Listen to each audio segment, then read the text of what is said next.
Session will be in order. Good gentleman from District 13. Mr. Speaker, the committee waiting on the governor has returned and will report. Senator Davis.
Governor, on behalf of the joint session, we welcome you to the House chambers and we look forward to your State of the State address.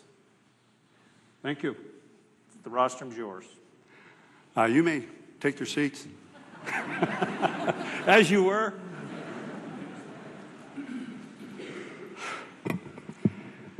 Well, it's great to be here, and I hope the weather outside is indicative of the success of this session. As I looked at the SNOTEL report this morning, we were in need of moisture in a lot of our watersheds in Idaho.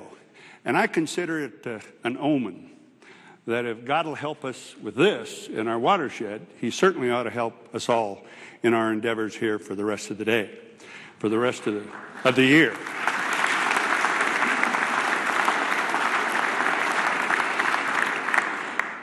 Mr. Speaker, Mr. President, honorable justices, my fellow constitutional officers, distinguished legislators, members of my cabinet, honorable guests and friends, and my family, and of course our First Lady, my fellow Idahoans. Let me also cut away from my prepared remarks to welcome back to this chamber a fellow who served this chamber very well, our 29th governor of the state of Idaho, the Honorable Phil Batt.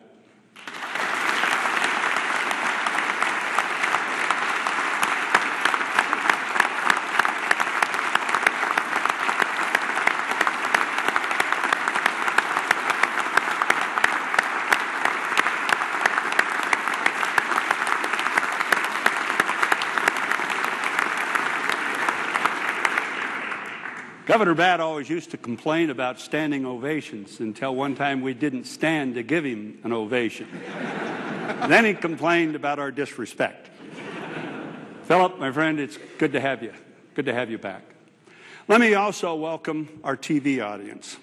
And amongst those is my mother over in Karcher Estates with many of her good friends to join us. My mom is 97. She'll be 98 in February, and decided not to brave the storm to come over. And so I also want to welcome all of them. Thank you for inviting me today to provide my perspective on where the year has taken us and where we should go from here. Before I begin, please join me in paying tribute to Colonel Jerry Russell, who's retiring as Idaho State Police Director after a distinguished career in law enforcement, and also to Donna Jones, our dear friend and former legislator, who stepped down as state controller to focus on recovering from a terrible car accident that she had in 2012. Please join me in thanking them.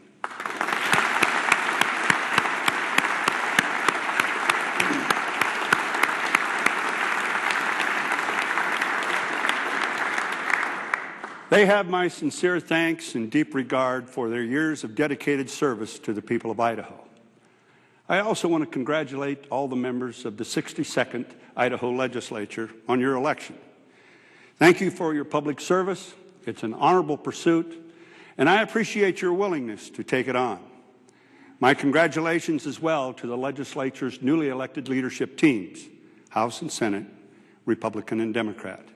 Thank you for stepping up to the challenge of collectively challenging the civic virtue within your respective caucuses into the public policy that reflects the will of your constituents, the directives of our Constitution, and the better angels of your own conscience.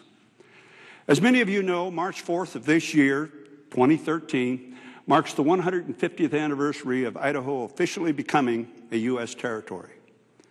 It was President Abraham Lincoln who signed the Act of Congress just 2 months after issuing the Emancipation Proclamation, and 8 months before speaking some of the most cherished and timeless words in Americans' history, at the site of where thousands of Americans had lost their lives in a battle, Gettysburg. I'm sure many of you know that the new Idaho Territory was created by carving out other areas from other newly formed jurisdictions.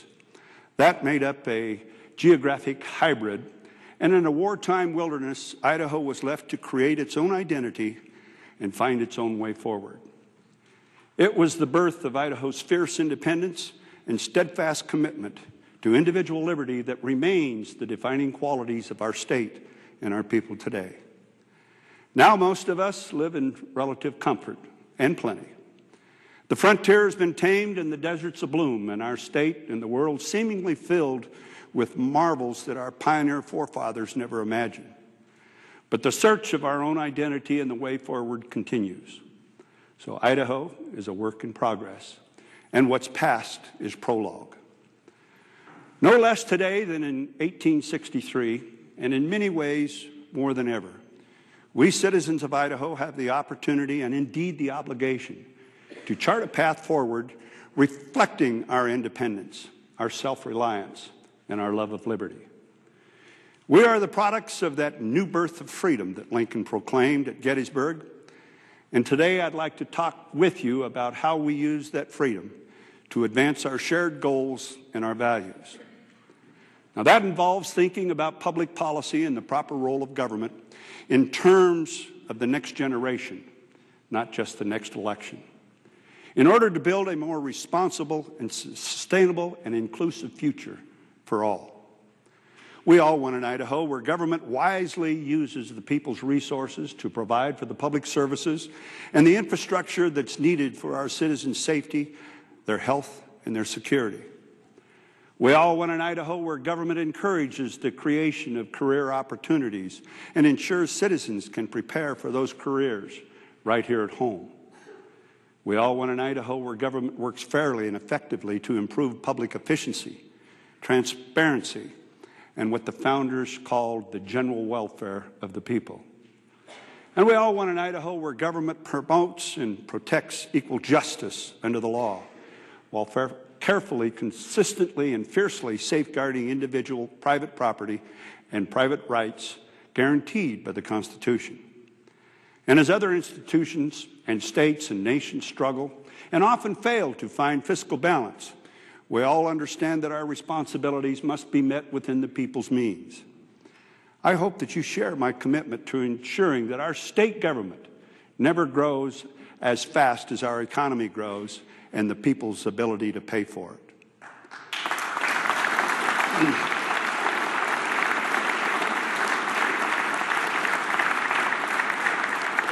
So with that as a starting point, I am submitting a budget recommendation today calling for a 3.1% increase in general fund spending. That reflects slow but steady growth in our economy, and an estimated 5.3% revenue increase for fiscal year 2014. It also reflects great uncertainty due to irresponsible federal leadership and our continuing need for caution and prudence in the collection and expenditure of the people's hard-earned dollars. But I am pleased to report that I've done as I promised, and I have brought you a general fund budget recommendation that is structurally sound. No one-time revenues are being used for ongoing financial obligations in our budget. Like you, my highest priority remains public schools. You will find that my budget recommendation includes increased funding for K-12 education. However, I do not seek or to simply revisit issues related to school improvement, that were raised in the recent election. Instead, I think, as you know, I've asked the State Board of Education to assemble a broad selection of stakeholders to study the message that the voters sent us and identify elements of school improvement on which there is broad agreement. I'm convinced that acting too quickly or without due deliberation will generate needless distraction from the goals of improving efficiency, effectiveness, transparency, and accountability in our education system.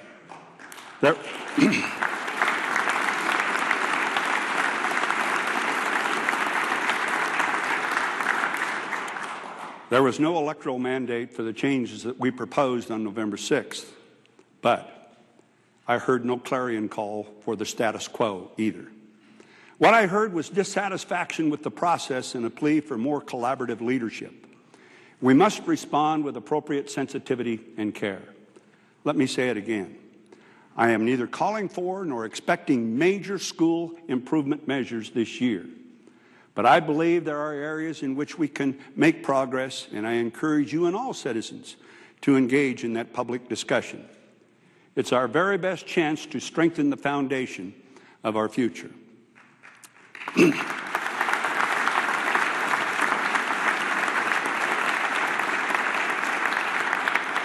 Likewise, it is with our future in mind that my budget recommendation for fiscal 2014 builds on the great work that you have already done in starting to refill our rainy day accounts. As you know, we are putting a total of $71 million in budget and public education stabilization funds by the end of this fiscal year. I'm calling for that effort to continue as a hedge against national and global economic fiscal uncertainty. The Great Recession showed us, beyond any doubt, the value of maintaining a healthy financial reserve. As much as any other factor, it set Idaho apart from most other states in responding to tough times. We must exercise foresight and frugality while working to sustain and grow our economy. Building up our rainy day funds provides the kind of budget stability that Idaho taxpayers need and expect.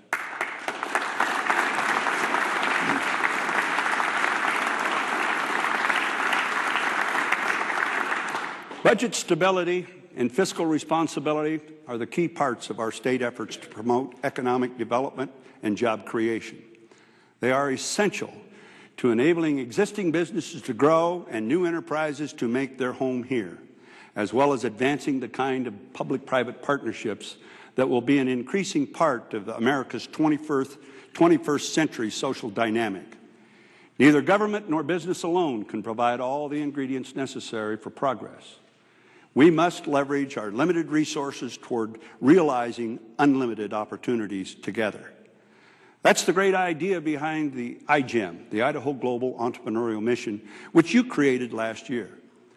You'll hear much more about its work as the iGEM Council reports to the germane committees of both the House and the Senate. But I can tell you that never before have our three research universities worked together more collaboratively or more committed to finding common ground and mutual benefit with our business leaders.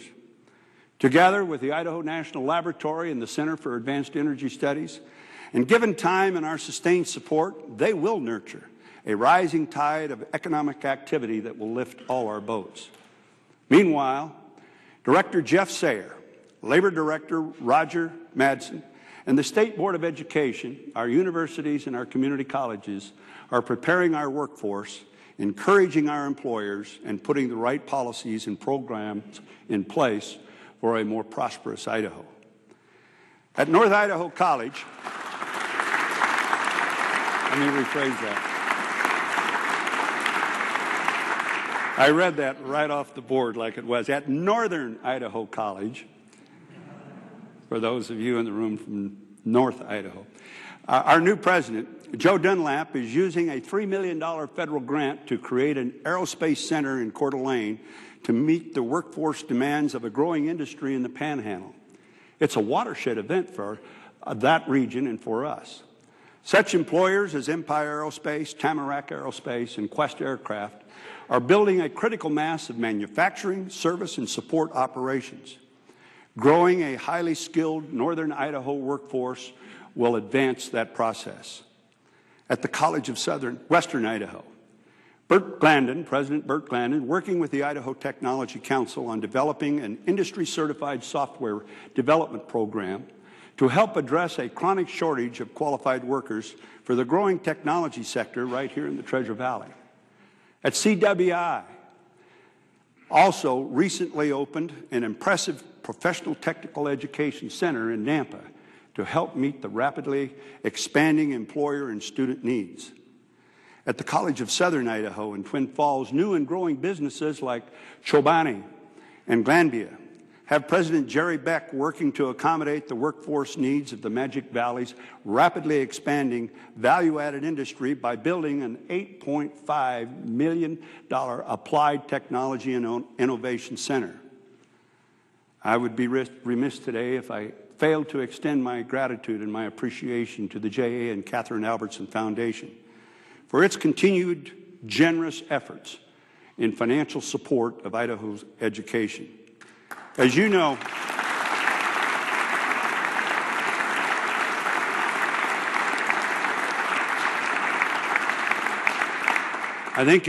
it most recently granted $5 million to the University of Idaho and Northwest Nazarene University to establish technology, learning, and innovation centers for teachers. Now, that's a godsend for our efforts to improve and expand technology in the Idaho classroom. And I'm confident it will result in the development of more educators like Katie Premerton of Canfield Middle School in Coeur d'Alene. Many of you know that Katie is our 2013 Idaho Teacher of the Year, and she's earned that recognition in making part of technology a great part and a cornerstone of her math classes at Canfield. Such responsive and forward-looking people and programs are helping lift our statewide economic activity to almost $58 billion a year. That's up from $51.5 billion just a few years ago. And that puts achievement of my Project 60 economic development goal well within reach and soon. But $60 billion isn't a finish line. It's only a benchmark. Let me tell you just how committed many of our Idaho entrepreneurs are to seeing that milestone in the rearview mirror. Doug Sayer of Premier Technology in Blackfoot, Idaho, recently made a simple but profound change in the way he does business, shifting to Idaho suppliers for a greater share of everything that he buys for his company's operations. And he did it without sacrificing either quality or profitability. Now he's challenging other Idaho business leaders to join him in that endeavor. Doug is working with the Idaho Association of Commerce and Industry and other organizations to spread the word. And I've agreed to help by issuing a challenge of my own to Idaho businesses. Make it a priority to invest here at home. Join Premier Technology and others in devoting a greater percentage of your supply chain purchases to Idaho vendors. That step alone can help ensure we're providing Idaho enterprises with every possible chance for success and creating even more Idaho jobs in the process.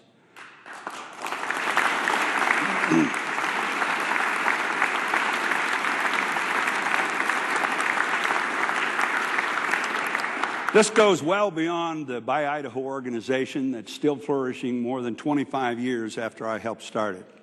And it's especially gratifying to see a grassroots initiative from our responsible and engaged corporate citizens and employers. My thanks to them for advancing this proposal and for working to see that its promise is realized. There's another investment that Idaho taxpayers are making in job creation. It's called the Hire One Act, which you approved at my request in 2011. We'll soon see how many employers took advantage of the income tax credit it provides for creating new jobs as those businesses start filing their 2012 tax returns. But a number of companies have already told us that the terms and conditions of qualifying for incentives are far too complex and onerous to be a useful tool that we had hoped in economic development. So I'm bringing you legislation this year to address those concerns and reflect our changing conditions and our needs. And it simply clarifies and streamlines the law so that our local and state economic development experts can maximize its potential for growing our workforce and our tax base. In addition, my Hire One More Employee, or HOME Act, recognizes the special needs and special responsibility that we have to our veterans, including the brave men and women returning home from the global war on terror. Those unemployment rates is much higher than the overall percentage of the jobless Americans, and that's a national disgrace. And our state agencies are working together to focus public attention and address the problems through the Hire One Hero program. My new legislation is intended to provide one more reason for employers to consider veterans besides their skills, their training, and their work ethic. Because beyond a 4% income tax credit for each new employee that they hire, it also would add $1,000 to the employer's tax credit for each of those new employees who are also veterans. Tragically, some of our heroes don't come home. In 2012, we lost Lance Corporal Kenneth Cochran of rural Kenyon County, Sergeant Daniel J. Brown of Twin Falls, Specialist Chris Workman of Rupert, Specialist Cody Mooseman of Preston, Specialist Ethan Martin of Bonners Ferry, and Private First Class Shane Wilson of Cuna. And yes, we still await the release from the Taliban custody and pray for the homecoming of Bo Bergdahl from Haley. Please join me in honoring the valor and the sacrifice of these Idaho warfighters and in reaffirming our commitment to protecting and defending America and the Idaho way of life.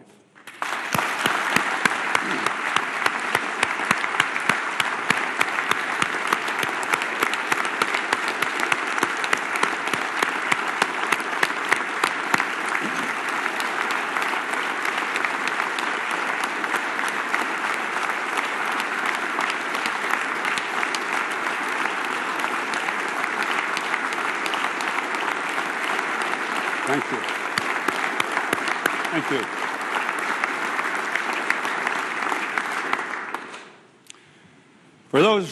For those Idaho veterans now returning to civil life, even our difficult job market is substantially better than it was a year ago. Our unemployment rate has fallen more than 20% in the past 17 months. And while growth has been limited, our economy is recovering from the loss of more than 50,000 jobs during the Great Recession. One significant sign of recovery is Idaho's first reduction in unemployment insurance rates in several years. It will result in about $50 million in savings to Idaho employers in 2013 alone. That will give those businesses more flexibility and investment in capital improvements and expansion, and we hope even create more jobs.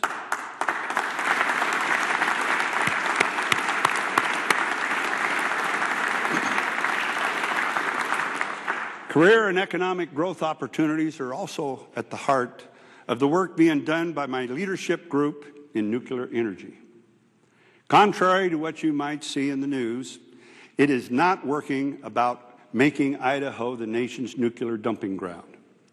Rather, it is focused on assessing our long-term options for securing, enhancing, and leveraging our work being done at the Idaho National Laboratory and the Center for Advanced Energy Studies.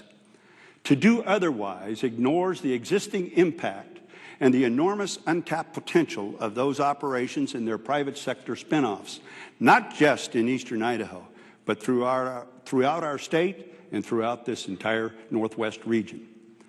I am as committed as ever to enforcing the terms of our 1995 agreement with the federal government to get all nuclear waste out of Idaho by 2035.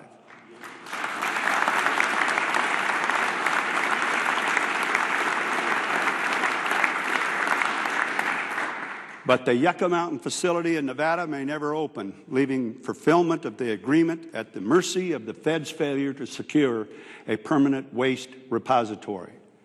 That, quite frankly, leaves the matter of preparing for an uncertain future to us. A 30-day public comment period on the 7 key questions raised by the Lyon Commission ended last Friday. A final report will be submitted to me by January 31st. Mr. Speaker, Mr. Pro Tem, I encourage you to add hearings on that report to your busy legislative agenda in order to broaden and advance the discussion. Of course, your agenda already includes discussions on eliminating the personal property tax, which nearly everyone agrees is an unfair drag on our economy. I believe we have consensus that accomplishing that should be a priority for this legislative session. But the question is how. As you know, personal property tax receipts are a significant part of how some of our counties pay for the public services. Whether the tax is eliminated all at once or phased out over a few years is less important to me than an exit strategy that considers our county's financial stability. That isn't necessarily about using state revenues to make counties whole.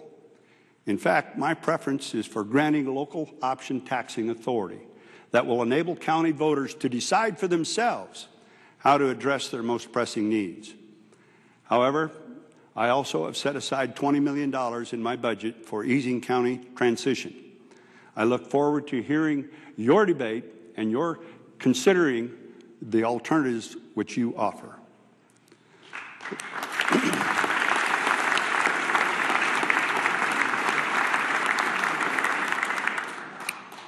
Like our counties, our state has the right, and we certainly have the responsibility, to keep as many options as possible open to the people. And I would tell you that that's part of the dynamic behind my recent decision to pursue a state-based health insurance exchange rather than defaulting to total federal control of that process. Rejecting the opportunity to assert ourselves will result in an unresponsive, one-size-fits-all federal exchange wreaking havoc on some of America's most reasonable costs of insurance coverage. At its core, this is a matter of states' rights. You all know how I feel about Obamacare. I will continue to encourage and support every effort by our Idaho congressional delegation and many others to repeal and replace the law. But the fact remains that for now and for the foreseeable future, it is the law. And as responsible elected officials, we are sworn to uphold the rule of law, not just those laws that we support.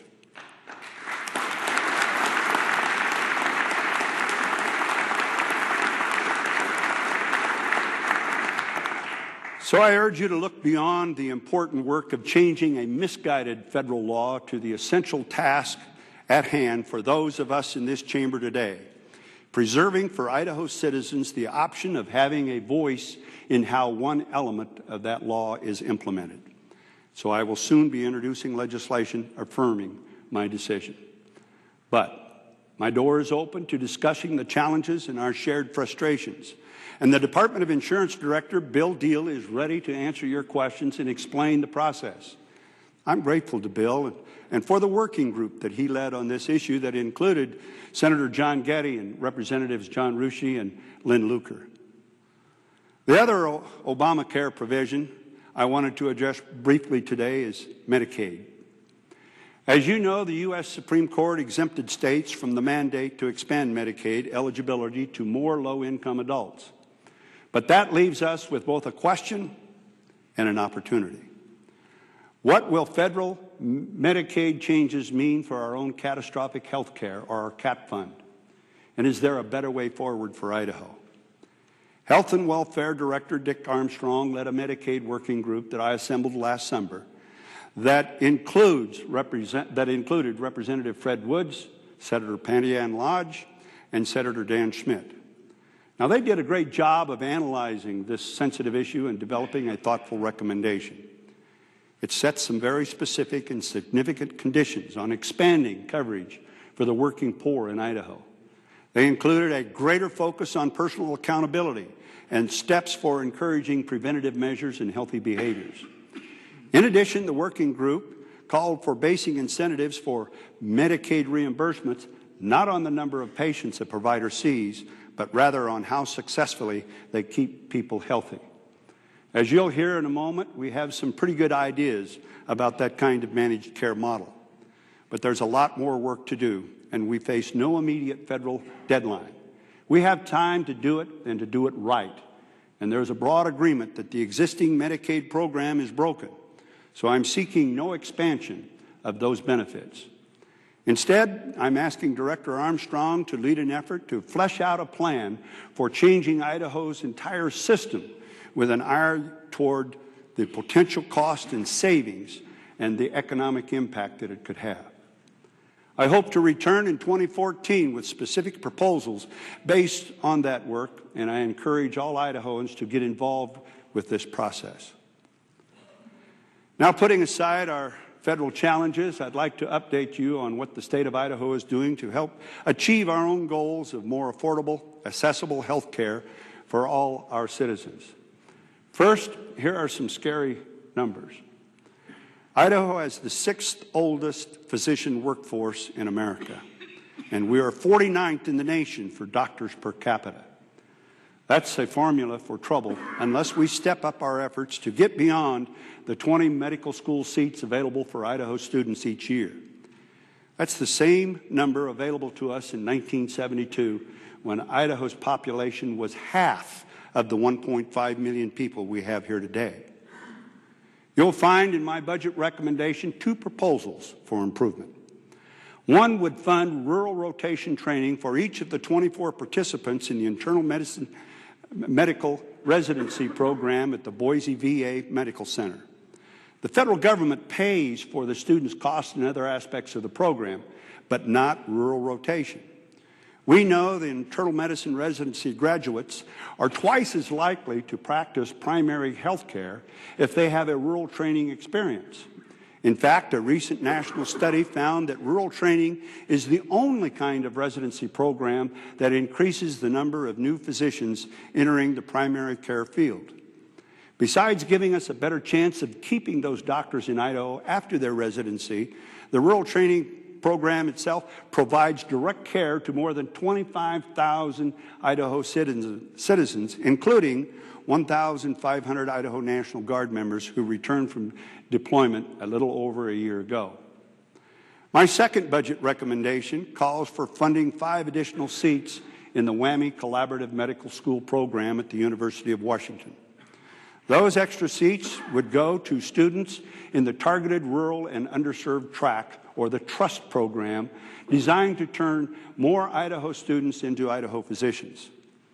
Like the rest of my budget, both these requests deserve your strong support.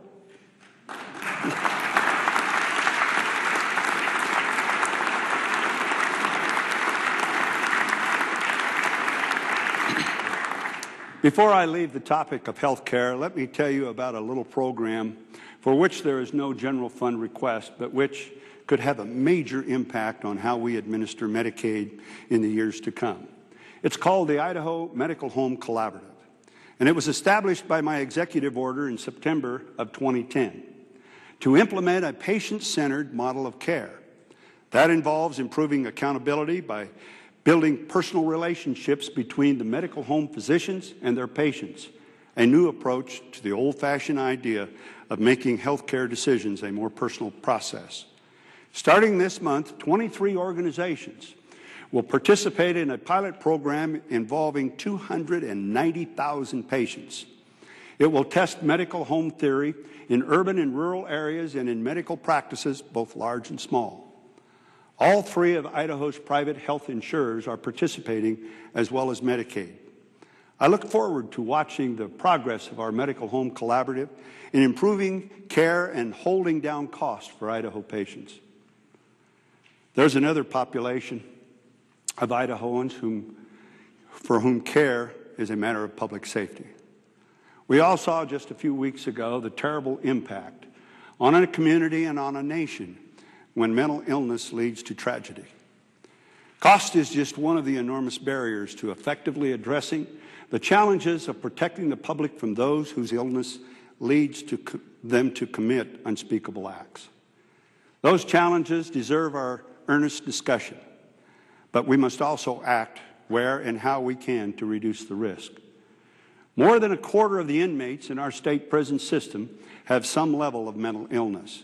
Now, many can be housed safely and within appropriate settings in our existing facilities, but others need higher levels of care, more treatment, and more intensive intervention for their own safety and the safety of others. That's why I support the Department of Corrections' request for permission to issue $70 million in bonds for a 579 secure bed secure mental health facility at the prison complex south of Boise.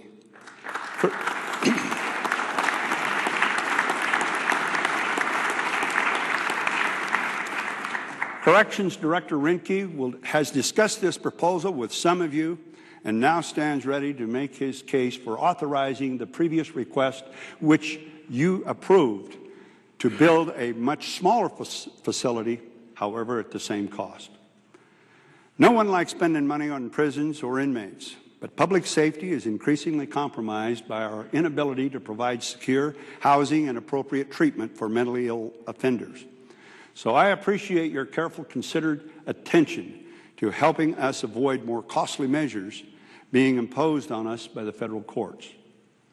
We're all painfully aware of the damage that federal courts can do to our traditional industries and our Idaho lifestyle.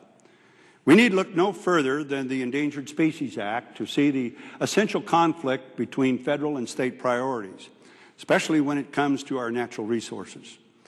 Even putting aside the wolves and the grizzly bears, there's no doubt a greater threat than the federal edicts on sage grouse, on slick-spot peppergrass, on woodland caribou and other species can have a profound impact not only on public policy here in Idaho, but also on how our farmers and ranchers and others can pursue their livelihood. We are working proactively to avoid worst-case scenarios and to assert our rights. In fact, we learned just this morning, this is off script, we learned just this morning that Idaho won its case on our roadless rule, the only roadless rule in the nation, because we stayed at the table, because we continued to force the merits of our arguments. The Ninth Circuit Court ruled this morning 3-0 that we were right and Idaho can have its own roadless rule.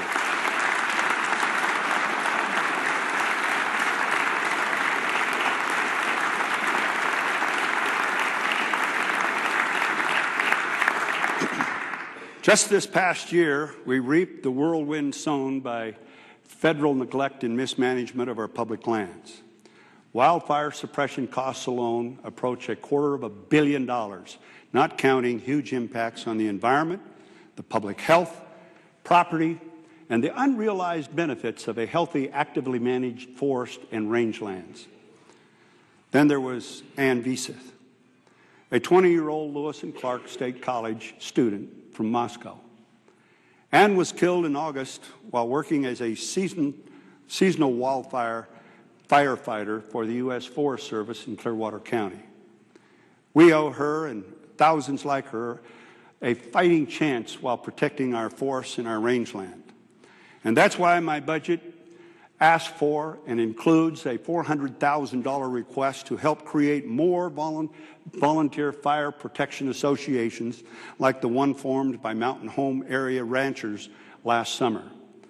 Nonprofit groups like theirs can assist the BLM, the Idaho Department of Lands, and the rural fire districts in fighting and maybe even preventing catastrophic wildfires on the nearly 2/3 of Idaho land managed by the federal government. Another example of our Idaho preference for actively managing our precious natural resources is the newly revised state water plan being submitted for your approval this session. It's the first update since 1996, and it reflects the use of the latest technology in better evaluating our needs and our status of our water supplies.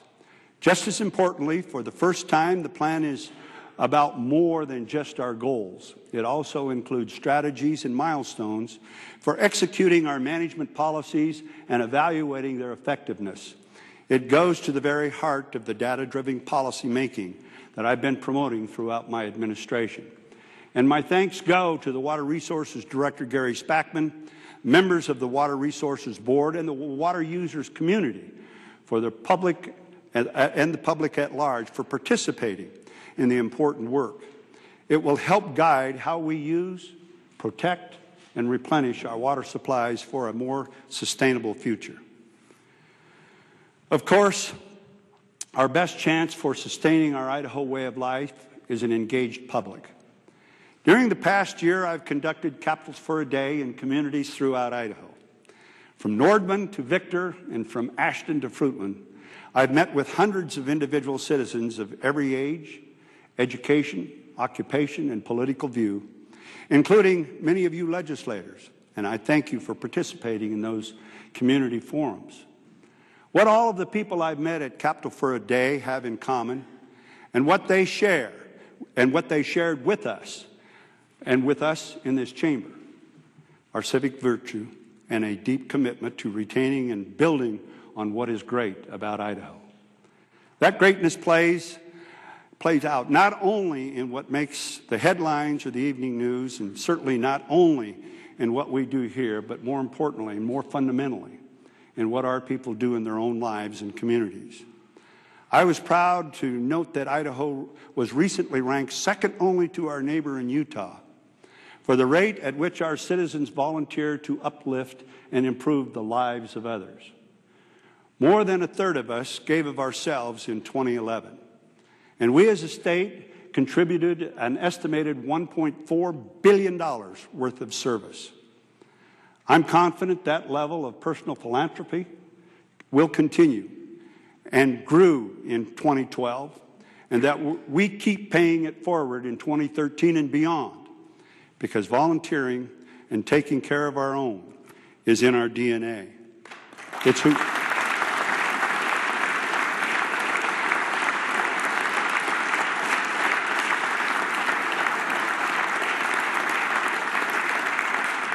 It's who we are, and it's who you are. And I'm proud to join you in pressing ahead toward an ever brighter and more hopeful future for all of us. And so let us begin. And let us begin with first by working on those things that we agree, so that when we have to come to those things where we differ, we have a better understanding of each other, and we have a better understanding of our way forward. Let us hope that when the 75th legislature meets at our 150-year anniversary of statehood, they will look back on the 62nd and say, job well done. So thank you for your time and your attention. I wish you all the best in your work here, and may God continue to bless Idaho and the United States of America. Thank you.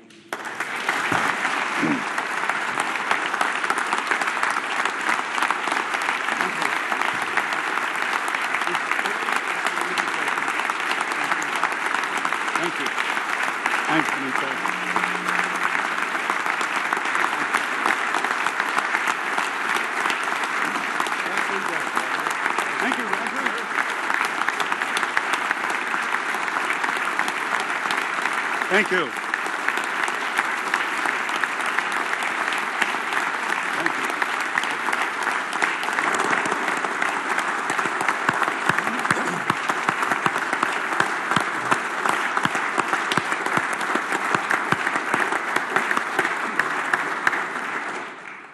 Governor, on behalf of the joint session, we thank you for your remarks, and we will try to put those into action. Thank you, Governor. The committee to escort the governor may come up and escort the gentleman from the House chambers.